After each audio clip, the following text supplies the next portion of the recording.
Hello, and welcome to the very first episode of the Early Music Podcast, our future past, that will lead to the November 2020 Early Music Summit in Brussels. I am Albert Edelman, chair of REMA, the European Early Music Network, and a artistic coordinator at Concertgebouw Brugge. And today I am interviewing Bernard Foccroulle, our conference's keynote speaker, to set the tone for our discussions. Bernard Foccroulle is known as an organist and a composer, but also as the former director of several major institutions, including most recently the Festival d'Aix-en-Provence. We are taking some time to discuss early music in general, where it came from, where it might be headed, and where it maybe should not go in the future. Bernard Foccroulle, my first question is very easy. Could you share what the words early music mean to you, just those two words?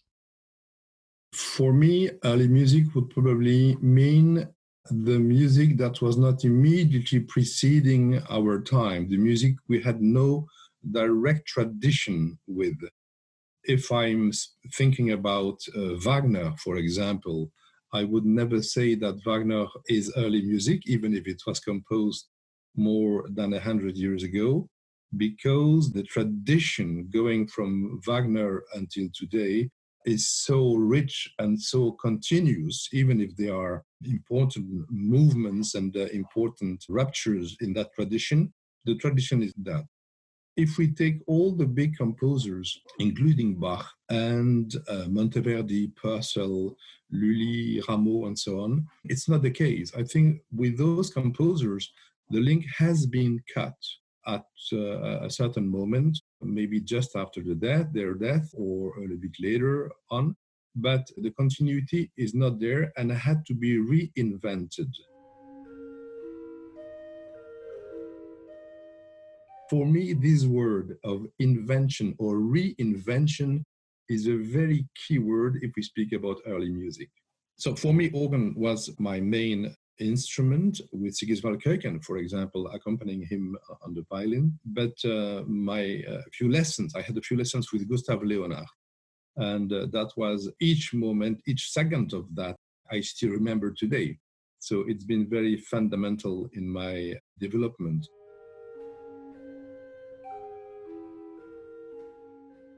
If I'm thinking back to that time, and I'm speaking about the early 70s, I would say that probably the big motor of the research at the time was we were looking for more authenticity. We were trying to get as close as possible to what we thought the composers had been wishing for, the kind of sound that he was creating or using on his instrument, the kind of style, of course, the meaning. And so it was a process going to as close as possible to a certain kind of truth. I very much think that people like Gustav Leonhardt, and I am today still a big admirer of his work, have been really involved in a process trying to get as close as to the source, to these key figures, to the musical sources, to the musical instruments, and so on and so forth.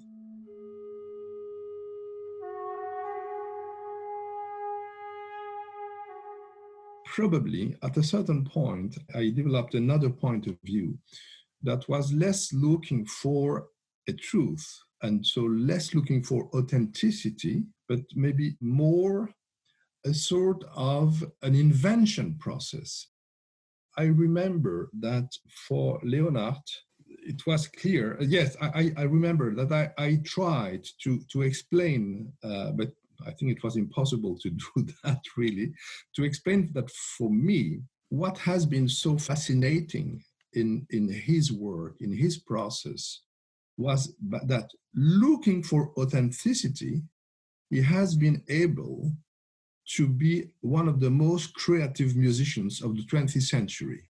And the same with Arnoncourt, and the same with the Keuken, and the same with the Deller, and the same with René Jacobs, who developed them later in a different way.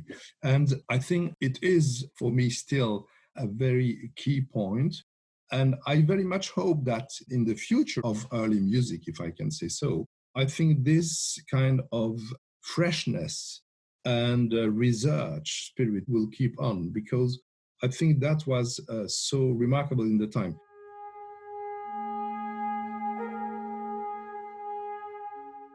In that period, especially in the 60s, 70s, it was very obvious that people like the Keuken, for example, and their friends and colleagues were certainly mainly preoccupied with early music, but also with contemporary music and improvising in contemporary musical language and so on and so forth. And I think these two streams had a lot of affinities.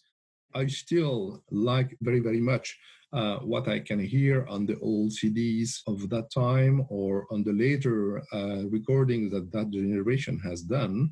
And I think it's been absolutely fascinating. But probably I have another frame today, which is less looking for truth than looking for the truth in the relationship between our time and the time of early music.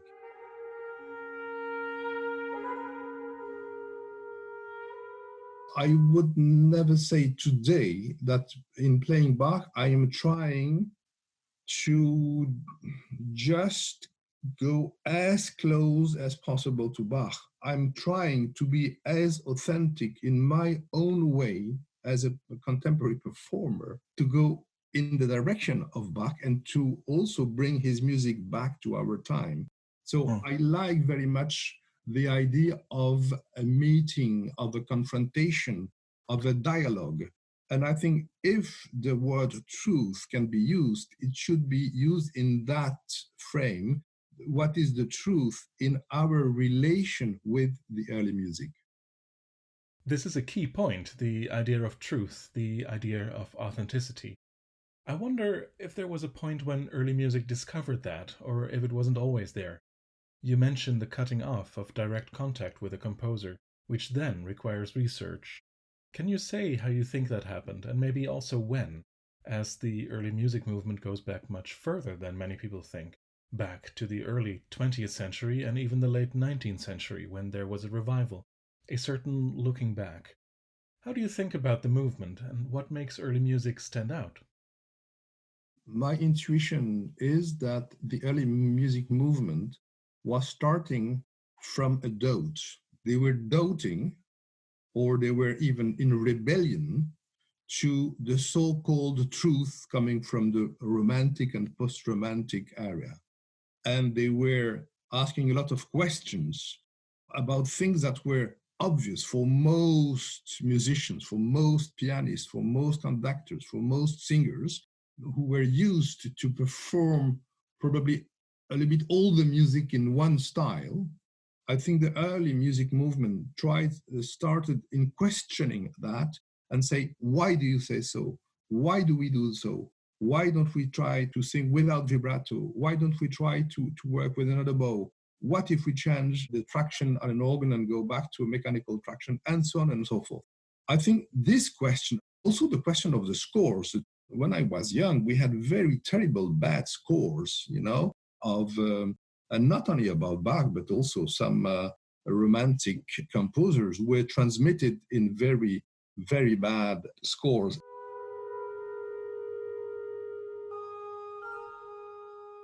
So I think the early music movement was questioning that and trying to address all the time new questions. And each generation, each decade, each individual that was active was bringing his own critical aspect of that. And from that point of view, this is still relevant today. And maybe we need just to renew a little bit that critical aspect to what we have inherited, or what the young generation has inherited from the former one. So that was probably between, let's say, Karajan and Harnoncourt. Clearly, it's another world. And of course, I feel much closer to Harnoncourt, even if some performances and recordings are now a little bit outdated. But still, I think the fundamentals of his research and performance practice are still, I think, very, very vivid today. Those issues have to come out of a certain dialogue, of course. I wonder if you think recently there has been more movement. There's an idea that we had the late 20th century pioneers who were then often just copied. Do you see a new dynamic in our way of thinking? Well, I think the rules have to be always re-questioned and always back and forth. Let's take one example, which is the diapason. I think for many years, people thought, and even many musicians thought, that the authentic diapason of early music was 415. Now we just have to laugh about that because it's so much more complicated and complex. And we know that they were very much lower diapasons and very much higher diapasons. So more than a third the difference between the lowest and at the same time, and sometimes even in the same country. Probably each generation has brought new questions and probably also new evidence. I think there are some evidences that are now shared, but also those evidences can be again re-questioned. I take another example. I have very distinguished colleagues who are absolutely convinced that Dietrich Buxtehude wrote his most advanced pieces for reading and not for playing. And they have strong arguments about that, some strong reasons saying that Buxtehude didn't have an organ that was allowing all the keys or a lot of things. I am of a totally opposed conviction. I am absolutely convinced that Buxtehude did perform his pieces, and sometimes there was probably a tension, a contradiction between what he wanted to create and what were the constraints of the instruments. But then he had a vivid dialogue with organ builders, he had some organs retuned, and they were looking, they were in a creative process. And I think it would be, in my opinion, a mistake to say it was like this. No, I think it was much more diverse than that. And probably they were, and not probably, we are sure that they were in the 18th century still, even sometimes in the 19th century, instruments and organs, particularly, that were tuned in many different ways, sometimes very archaic and sometimes very advanced or sometimes equal. So just to take this example shows that the situation, our perception of the situation can be very diverse.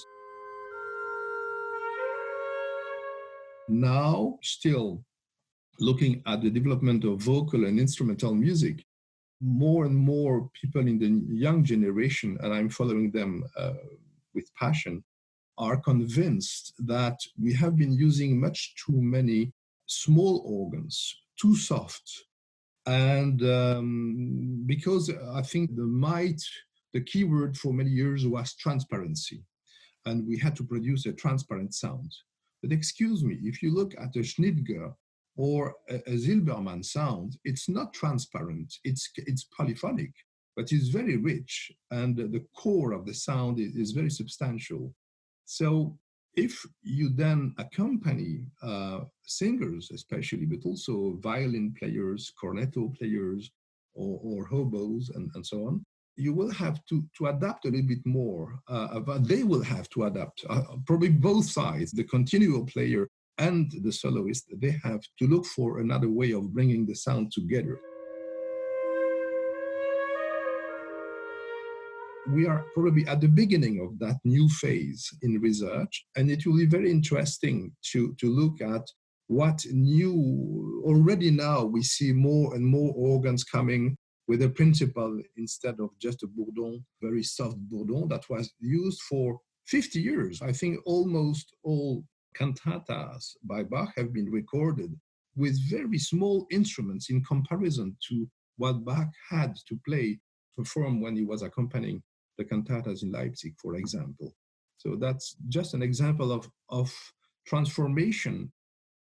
So, quite apart from the current crisis, which might disrupt live performance in all kinds of ways for the foreseeable, the future of musicians is safe as long as they stay curious? The biggest danger that could occur today would be if the young generation would take the heritage of the previous generation, of the pioneers, as the truth, instead of looking at that as the most wonderful, the most generous way to open a field of research and of interpretation in both sense, in performance, but also in an interpretation of what does that mean and what does it mean to play this music today.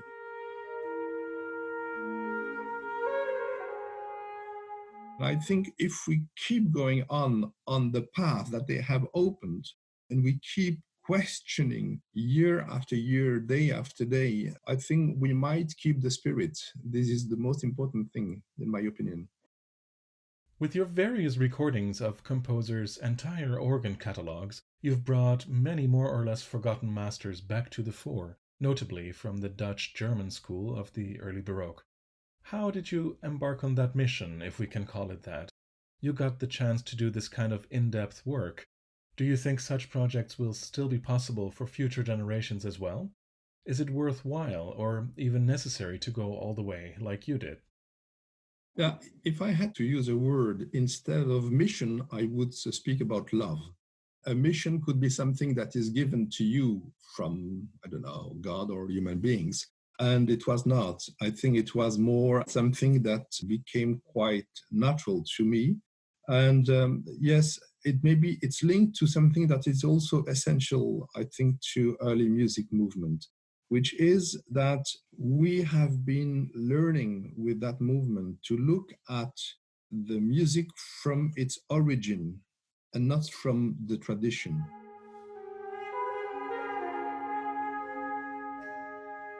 Until the generation of early musicians like Arnoncourt or Leonard, I think Mozart was seen through the 19th century lentils.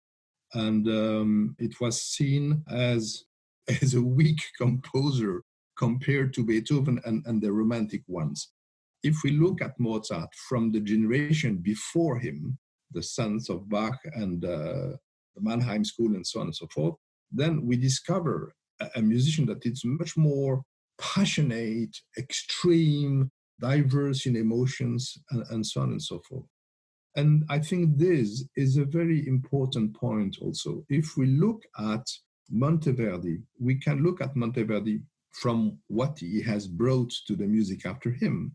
But if you look at what was before him, then we discover how giant he was in creating and assimilating the heritage of the previous generations.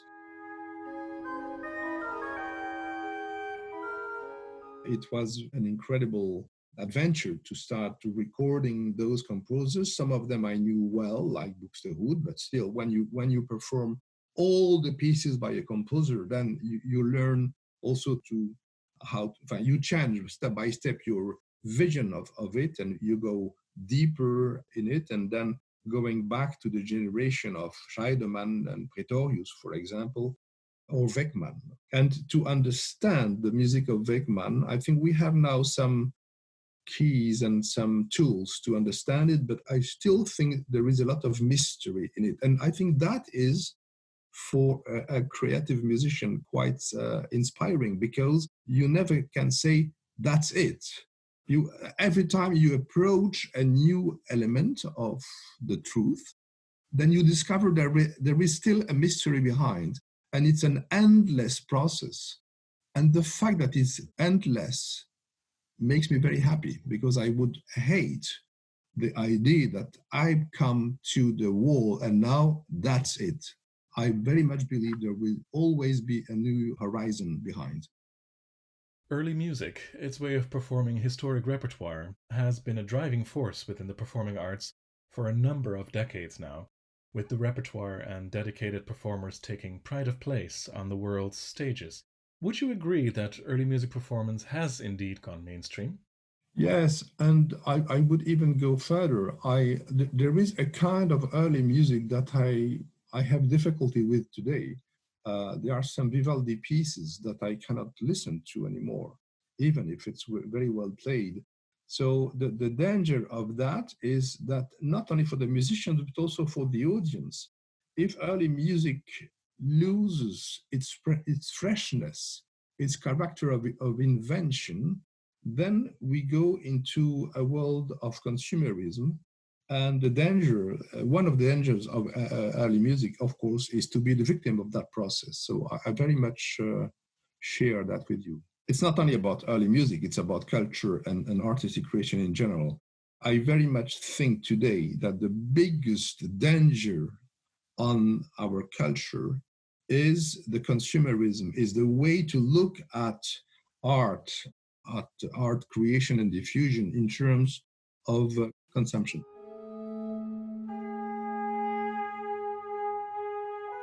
Everything that is going in the direction of creation, invention, participation is the opposite of that big trend.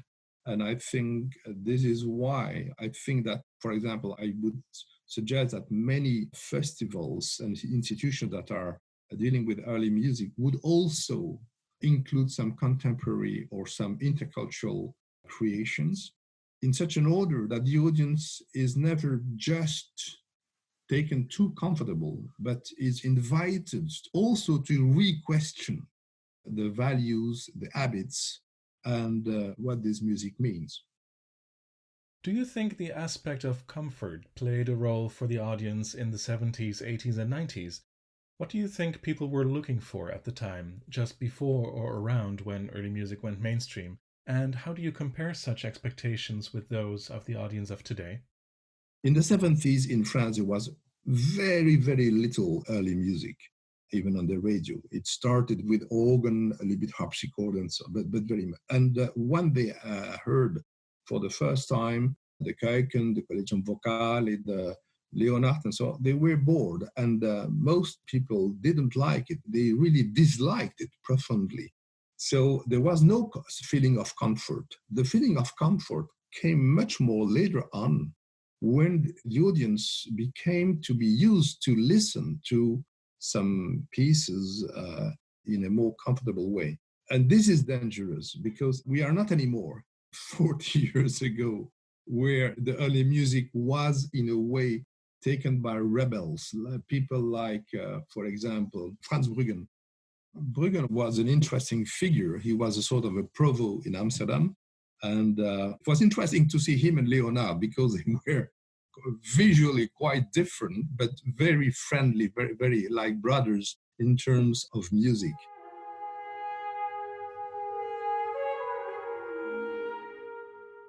My feeling today is we have lost a little bit that kind of rebellion atmosphere.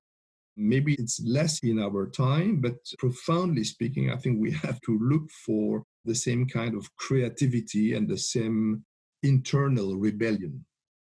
Should we maybe put some blame on the side of the organizers? Might we be falling into the trap of pleasing our audience rather than challenging them? What could be a way out of this conundrum? Which side paths could we take? In your times as directors of various institutions, maybe you felt that you could use early music in a provocative way?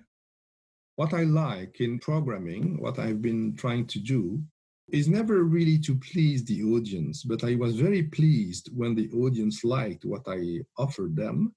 But I tried to give them a hand and take them into a new field of discovery. It was also sometimes ancient music, like the L'Orfeo by Monteverdi, or Il Ritorno d'Ulisse with L'Orfeo was with René Jacobs and Trisha Brown, and the same year, 98, it was the Kentridge and Philippe Pierlot who did the beautiful version of Il Ritorno d'Ulisse. I think these two productions, in my opinion, were stunning, just beautiful, but not so obviously admired immediately because they were shocking in a way the audience for musical or for visual or theatrical reasons. So it took a while, at least a few months, before it really became an international success. Of course, when we decided with Frieleisen at the Kunstenfestival des Arts to do these two productions together, we were not trying to provoke the audience or to please them. We were just following important artists of our time. And those artists were just trying to do the most beautiful production possible, rooted on their own expertise and their own experience. Sometimes it can lead to a moment of a tension, quite a big tension with the audience. And then we, as an organizer, maybe we have to take care that the tension is not leading to a movement of misunderstanding, but we have to be prepared that there can be clashes, you know. But I would not like the idea, and sometimes I see that when I read some texts or interviews by some German theater directors, for example, they think it's necessary to provoke the audience in a brutal way. I don't believe that.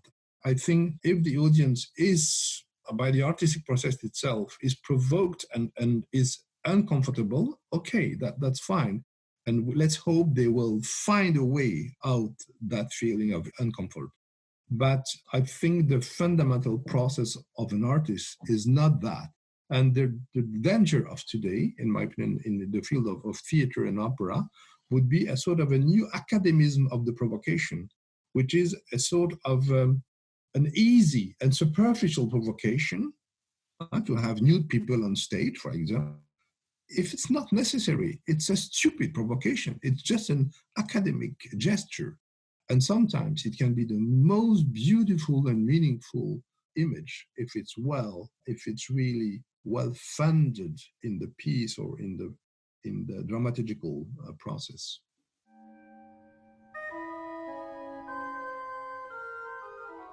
It's true what you say, that I have the privilege of living in a family where early music is still a very important point of activity. And looking at what Lambert, Colson, and my daughter Alice are doing, and their friends, so we have a lot of rehearsals at home with the young musicians, young continuo players, violin players, singers, and so on. I am really passionate about following what they do, and sometimes I'm learning quite often, I must say, I'm learning new elements in theory or in practice, in continual playing and so on and so forth. So I'm very happy to see that this creation and invention movement that I was describing earlier on is still going on, and still also going on at an international level. And this is also something that is quite remarkable in the process of early music. It's been much more an international than a national movement. Of course, there were some Flemish or Dutch families of musicians, and later on an Austrian at the beginning, and then later on French or German. But anyway, it's been quite a European journey. And I think it's interesting because originally speaking, it was the same. I think in the Baroque period, it was a European movement with some specific national or regional characteristics, but they were speaking a sort of a global musical language. And I'm very moved when I see that this is still going on. And yeah, I hope it will still go on. Bernard Foccroulle, thank you very much for sharing your points with us today. And if all goes well, we're really looking forward to seeing you speak later this year during our November conference in Beaux-Arts. Thank you very much, Albert. With this fascinating personal history full of provocative ideas on curiosity, countercurrents, and a need to constantly challenge ourselves, I was very happy to introduce our keynote speaker today, as well as our podcast series, and I hope that you'll all join us again for the next episodes of the Early Music Podcast, Our Future Past. Now, I would like to introduce Jasmina Crncic, who will be your host for the following episodes that will bring exciting topics and guests from across the early music sphere straight to your ears. Besides singing in various European ensembles, Jasmina is also the voice teacher at the International Course on Medieval Music Performance in Besalú in Spain, and she is currently conducting research in the field of vocal pedagogy. Thank you, Bernard Foccroulle and Albert Edelmann, for this talk, which is an ideal introduction for our podcast series, Our Future Past. Where does the early music tradition come from? Where is the fringe now? What is the next big thing in early music? That is what we want you to discover. So follow us for more episodes that will each focus on one hot topic of early music. This podcast series is a preparation for this upcoming summit that will take place in Beaux-Arts in November 2020. It will assess the state of early music today and take a critical look at its practices and evolution. Don't miss the upcoming episodes and learn about the secret life of museum instruments and catch a glimpse of what the next generation of early music concerts could look like.